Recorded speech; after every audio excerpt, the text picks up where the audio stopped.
આપણો ડેડિયાપાડા તાલુકો આપણા 1 થી 5 નંબરમાં આવે છે। આપણી મધ્ય આપણા વડીલ સાંસદ શ્રી મનસુખભાઈ વસાવા સાહેબ પણ ઉપસ્થિત રહ્યા છે। એમને પણ આપણે સાંભળવાના છે। ઘણી યોજનાઓ એવી છે કે આપણે સુધી પહોંચતી નથી। એનો અર્થ એવો થાય કે આપણે જાણતા નથી। કુપોષણની સમસ્યાઓ છે, સિકલ સેલની સમસ્યાઓ છે, કુપોષણની સમસ્યાઓ છે, સિકલ સેલની સમસ્યાઓ છે। તમામ પ્રકારની યોજનાઓ આજે છે। તમે આ અધિકારી મિત્રો બેઠા છે એમને પૂછીને તમે કરી શકશો। છેવાડાના વ્યક્તિ સુધી પહોંચે, કોઈ પણ વ્યક્તિ યોજનાથી વંચિત ના રહી જાય, એના માટે આખા જિલ્લાનું વહીવટી માળખું સાંસદ સાહેબ, અમે ધારાસભ્ય તરીકે અને તમામ ચૂંટાયેલા પ્રતિનિધિઓ આપણા ગામને મધ્ય આવ્યા છે। માર્ગદર્શન પણ તમને આ તમામ વિભાગના લોકો આપશે। તમામ તાલુકાની તમામ શાખાઓ જ્યાં પણ કાર્યક્રમ હોય વિસ્તારમાં જઈને કોઈને વૃદ્ધ પેન્શન ના કાગળિયાની જરૂર હોય, વિધવા પેન્શન, જાતિના દાખલા, આવકના દાખલા, કોઈને વારસાઈ કરાવવું હોય, કોઈને નામ દાખલ કરાવવું હોય, કોઈને આવાસનો હપ્તો બાકી હોય,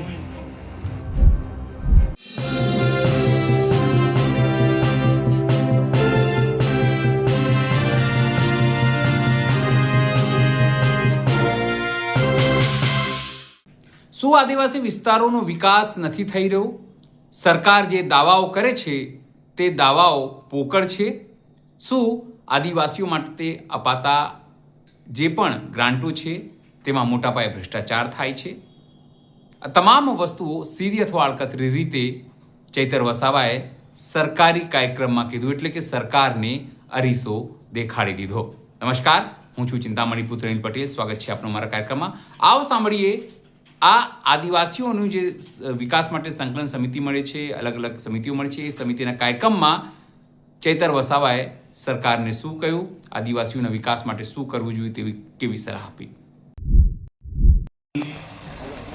આપણા સમાજના આગેવાન, ભરૂચ લોકસભાના સાંસદ શ્રી એવા મનસુખભાઈ વસાવા સાહેબ, આપણે જેમને હમણાં સાંભળ્યા એવા નવનિર્મિત ચિકદા તાલુકાના પ્રમુખ શ્રી એવા રમેશભાઈ વસાવા, સાથે અહીં આપણી મધ્ય ઉપસ્થિત આ જિલ્લા પંચાયતના સદસ્ય અને નર્મદા જિલ્લાના સામાજિક ન્યાય સમિતિના અધ્યક્ષ એવા શકુંતલાબેન, સાથે આપણી મધ્યે આપણા વિસ્તારના પ્રાંત અધિકારી સાહેબ એવા મેડમ શ્રી, સાથે મામલતદાર શ્રી, તાલુકા વિકાસ અધિકારી શ્રી, સાથે આપણા તાલુકા પંચાયતના કારોબારી અધ્યક્ષ માનસિંહભાઈ, ન્યાય સમિતિના અધ્યક્ષ મીનાબેન, સાથે નર્મદા જિલ્લાના પૂર્વ પ્રમુખ એવા શંકરભાઈ વસાવા, સાથે પૂર્વ તાલુકા પંચાયતના સદસ્ય એવા ખાનસિંહભાઈ વસાવા, સાથે અહીં ઉપસ્થિત તાલુકા પંચાયતના તમામ સદસ્યશ્રીઓ, ગ્રામ પંચાયતના સરપંચશ્રીઓ,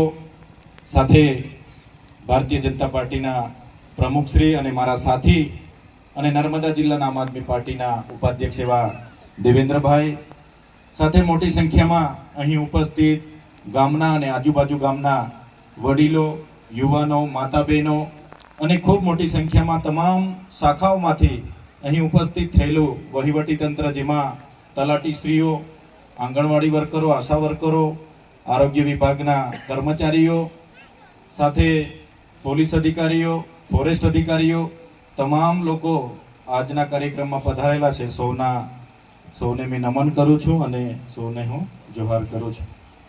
સાથીઓ, આજનો કાર્યક્રમ એ ભારત સરકારે નક્કી કરેલા માન્ય દેશના વડાપ્રધાન શ્રી નરેન્દ્રભાઈ મોદીજીના 12 વર્ષનો કાર્યકાળ પૂરો થયો છે, એને અનુસંધાને 8 તારીખથી લઈને 18 તારીખ સુધી સમગ્ર દેશમાં અનેક વિવિધ કાર્યક્રમ યોજાઈ રહ્યા છે।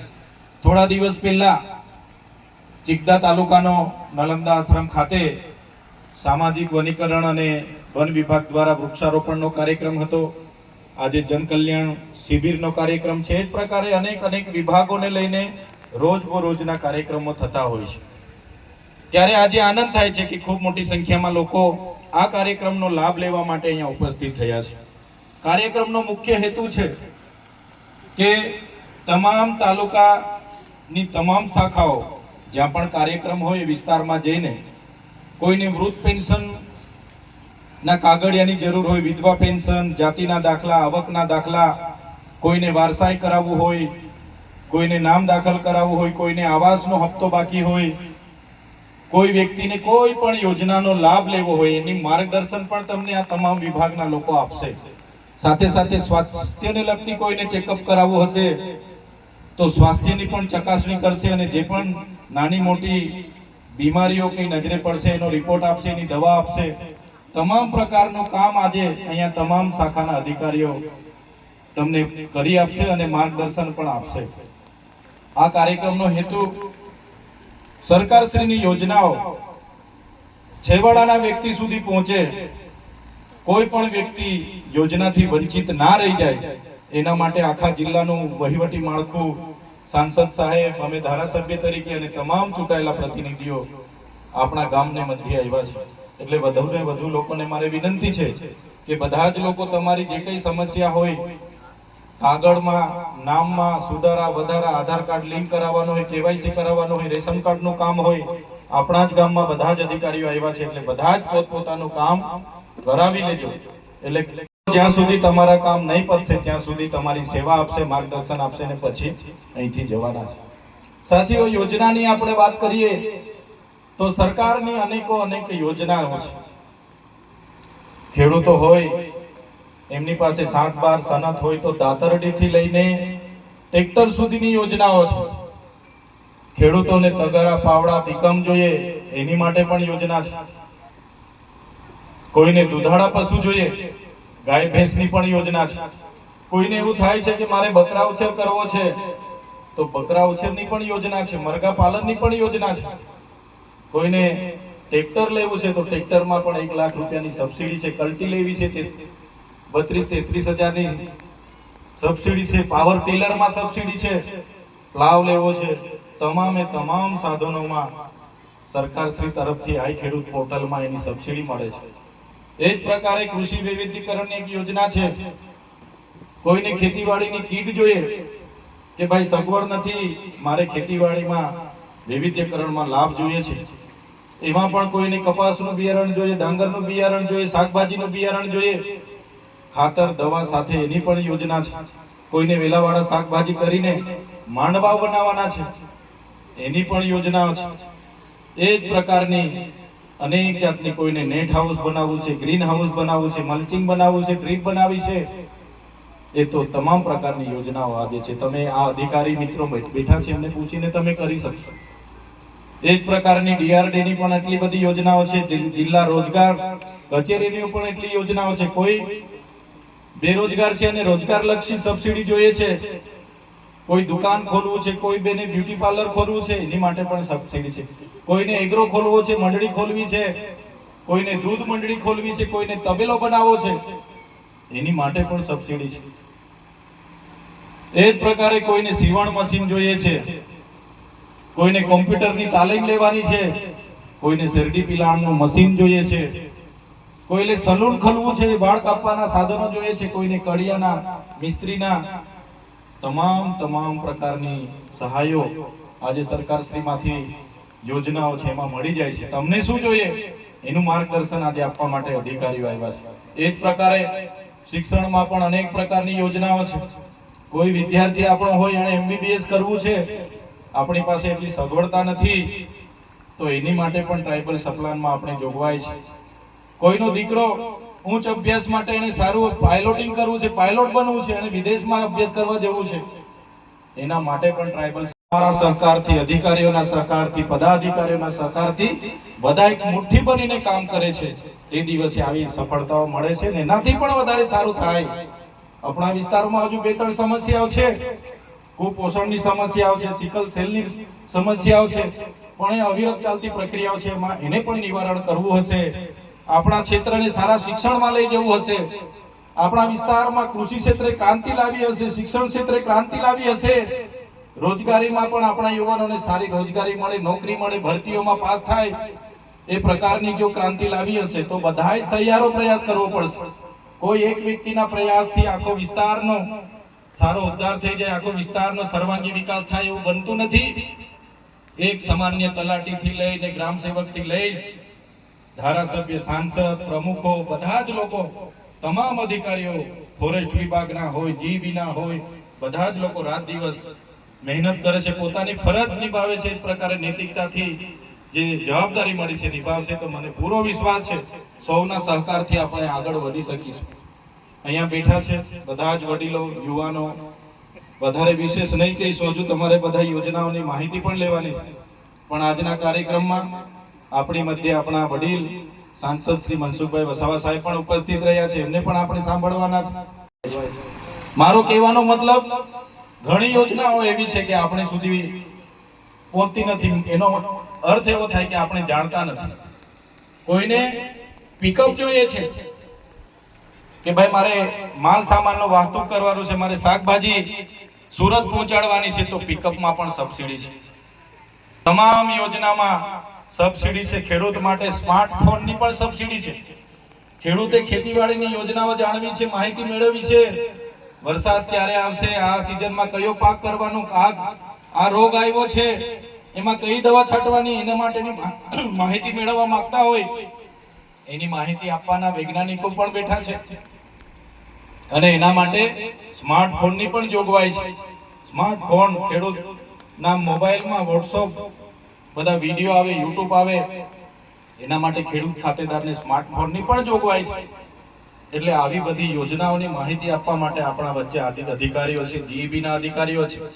કોઈને ખેતીવાડીની લાઈનનું કંઈ અટક્યું હશે, કોઈને કોઈ તકલીફ હશે, તો એની પણ જીઈબીના અધિકારીઓ માહિતી આપશે. એટલે આ બધી પ્રકારની યોજનાઓ ને લઈને આજે આ જન કલ્યાણ શિબિરમાં અધિકારીઓ તમારી વચ્ચે આવ્યા છે. બધું તાત્કાલિક ના થઈ જાય, આજે ને આજે ના મળી જાય, પણ એની તૈયારી કરવી પડે, એનો ફોર્મ ભરવું પડે, અને પછી એ મંજૂર થઈને આવે અને તમને મળે, એ પ્રકારની આખી વ્યવસ્થા છે.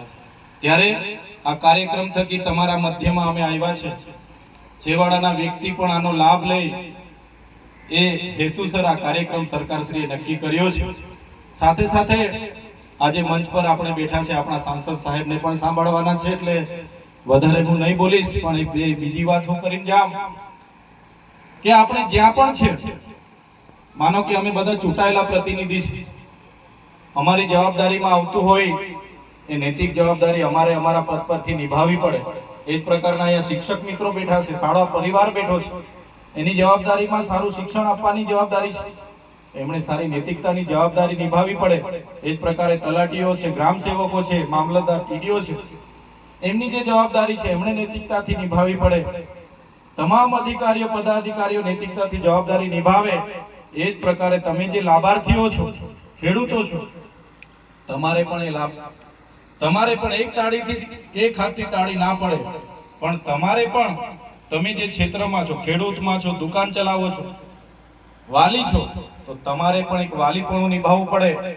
તમારે પણ એક સારા ખેડૂત તરીકે નૈતિક જવાબદારી નિભાવવી પડે. ત્યારે જ આપણું ગામ, આપણો સમાજ, આપણો પ્રદેશ આગળ આવશે.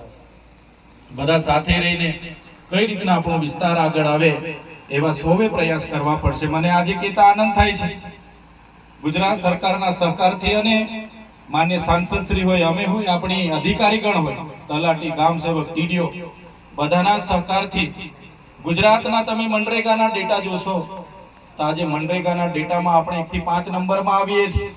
તમે પ્રધાનમંત્રી આવાસના ડેટા ઓનલાઈન જોશો, એમાં પણ આપણો ડેડિયાપાડા તાલુકો આપણા 1 થી 5 નંબરમાં આવે છે. તમે પ્રધાનમંત્રી કુસુમ યોજના, જેમાં સોલાર પંપ સેટ મળે છે, આજે તમે સાંજે બેસીને મોબાઈલમાં પીએમ કુસુમ યોજના ખોલીને એના ડેટા જોશો તો મને કહેતા આનંદ થાય છે કે આખા ગુજરાતમાં આપણો વિસ્તાર 1 નંબર પર આજે છે. એ જ પ્રકારની અનેક યોજનાઓ તમને ઓનલાઈન ડેટાઓ મળશે. ત્યારે એ તમામ લોકોના પ્રયાસોથી થયું છે. કોઈ એકલાના પ્રયાસોથી અમે એવું નથી કહેતા કે અમે ચૂંટાયેલા લોકોના પ્રયાસથી. એક તમામ પદાધિકારી મંચસ્થ છે, તમામ અહીં ઉપસ્થિત થયા છે, બધા જ લોકો, મને આજે આનંદ થાય છે કે આ સરસ કાર્યક્રમ આપણો થઈ રહ્યો છે અને સફળ કાર્યક્રમ થઈ રહેલો છે. આવી જ રીતના બધા સાથે આગળ વધતા રહીશું તો ચોક્કસ એક દિવસે આપણો નવનિર્મિત ચિત્તા તાલુકો પણ ગુજરાત અને દેશના નકશામાં એક આગવી સ્થાન પર આવશે એવો વિશ્વાસ સાથે આપ સૌ અહીં ઉપસ્થિત થયા અને અમારું સ્વાગત કર્યું, સન્માન કર્યું અને અમને જે બોલવાની તક આપી, આપણે સૌ લોકોએ શાંતિથી અમને સાંભળ્યા, એ બદલ બધાનો હું ખૂબ ખૂબ આભાર માનું છું. ધન્યવાદ. ભારત માતા કી જય. સાહિત્રી આપણને સુંદર અને માર્ગદર્શન જે રીતે ચૈતર વસાવાએ પોતાની વાત મૂકી છે તેને લઈને આપ શું વિચારો છો જરૂરથી મારા કોમેન્ટ બોક્સમાં કોમેન્ટ કરજો. એ સિવાય મારી યુટ્યુબ ચેનલ લાઈક કરો, સબસ્ક્રાઇબ કરો, બેલ આઇકન દબાવો, સાથે અમારા ઇન્સ્ટા પેજ અને ફેસબુક પેજને પણ જરૂરથી તમે ફોલો કરો, લાઈક કરો. અત્યાર માટે બસ આટલું જ. નમસ્કાર.